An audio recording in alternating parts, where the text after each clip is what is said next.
My friend here is right that the Shleich says that the way it works is it only works if the person tries with all his might to overcome the desire, and he finds it impossible to overcome the desire. Only under those circumstances can he rely on this intuition that it's from God. Only if he tries with all his might. So you say, is he liable? The idea is that he comes to a point where he can't control himself.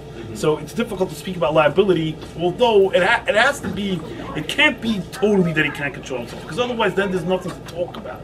It can't be that he totally can't control himself. It must be only that he can't get rid of the desire. It can't be that he can't control himself. Do you understand what I mean? If he can't control himself, then he's an onus. If he can't control himself, then he's an onus. What? That's revolution. Yeah, but it has to be like that. If he can't control himself, he's an onus. It must mean that he fights very hard to get rid of the type, and he can't get rid of the type.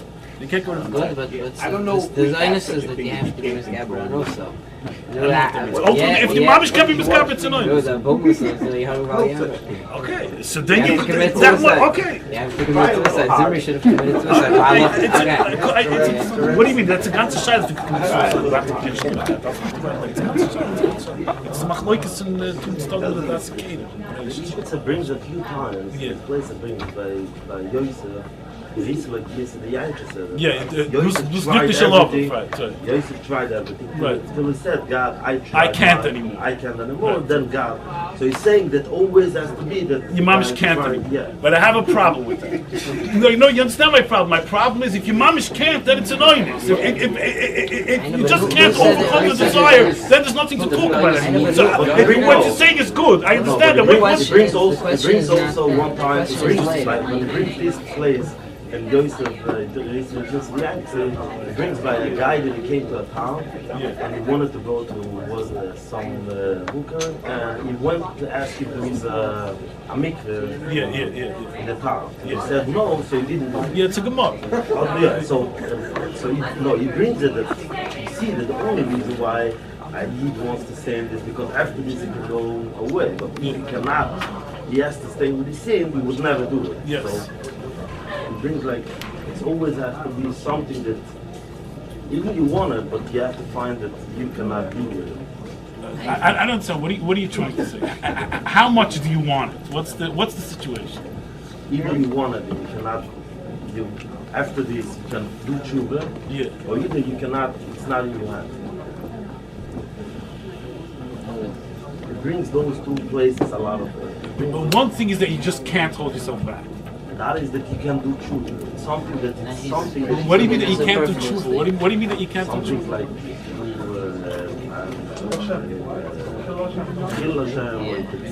yeah, but what is that? What is that of shaykhs to this? What is that of shaykhs to this? Because the thing before this, you will do tshuva, then in a speaking lesson, then you cannot do tshuva. Okay, so anyway, no, you don't need to do tshuva, but once you know that you can do tshuva, it's good enough. Why can't you recognize desires as being that powerful? I need to speak to you. But so I understand what you're saying. You might be right. But that gets complicated. I'm sorry, you asked me, are you liable? I mean, the thing is, in the earthly court, if you're going to do something like that, and someone's going to come to Bezdin in the earthly court, and witnesses will come and say, this man desecrated the Sabbath, or he did whatever, you're going to be liable, because the court can't look into your heart and so on. But the question is, what is the disposition of this case in the heavenly court? The question is, what is the disposition of this case in the heavenly court? Now, but another question is, why do you need an earth court if the heaven court? You need to have an earthly court because we don't live in heaven. Not yet. But God is late at our Panui Menea. Look, why do we need it? The point is what you're supposed to think before you know for sure. That's the point. The point isn't the heavenly court. No one ever claims to know for sure how a person gets judged after he dies. The question is regarding tshuva and regarding preventing yourself from sin. Why do we have to have later retribution isn't the question? No, that's my question. Listen, you might as well ask. This is the basic question. You might as well ask, why do we need a Torah? Since it's less why do we need to have a Torah? And as a matter of fact, what's the point of a Torah? If I put on tefillin, it's God. If I eat nevela, it's God. If fornicate, it's God, everything is God, so what difference does it make? Now that's a basic question. As a matter of fact, that's a basic misnag Shatayna, speaking about Chassidim HaMisnagdim. That Reb Chaim Volozhin doesn't say it so flat out, but he kind of makes that point. And that if once you start messing with this and start telling everyone that God is everywhere and God is in everything, you kind of ruin the whole game. Because there comes to be that's all the way. That's even that's the ultimate. That's even more than Ishbitz. Like there's nothing to talk about. It's all just God. There are no sins and there are no mitzvahs. It's all just God. So that's a thing that sounded. That's a thing that sounded misnagdim. But ultimately, all pious Jews, Chassidim misnagdim, agree that even if it's true that leisasar panim nei and God is all in all and that is the ultimate reality, it obviously is the will of God that we should not live our lives in terms of action, in terms of that reality. Because if that would be the case, there wouldn't be a Torah. The fact that God insists that we do X and refrain from doing Y shows that He wants us to conduct ourselves on a day-to-day basis as if He were not everything in the world, and it makes a difference. Some things are good and some things are evil. There's a place of light, there's a place of darkness. Now, the way the thing works, in Chassidus it gets changed because even though you say sin is sin, but the definition of sin becomes different. Since really less a sar panim, a misnagid could say evil really exists. A misnagid who's not going with that could say evil really exists, but a Chassidus, if he goes less sar panim, he'll say it's all about manifestation and concealment.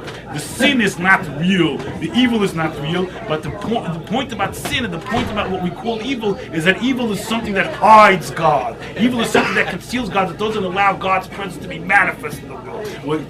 So sin becomes redefined that way, I would say.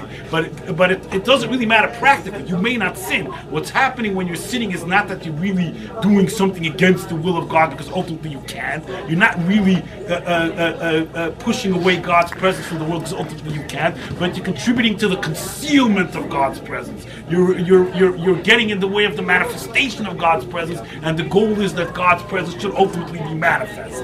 I believe I'm correct in that when Chassidus comes about a redefinition of sin away from actual violation of the will of God or actual evil and actual bringing about the absence of God, where it's a dialectic of concealment and revelation. Everything's a dialectic of concealment and revelation. Is it going to be iskalis or are you covering it all? You're bringing about Hastut.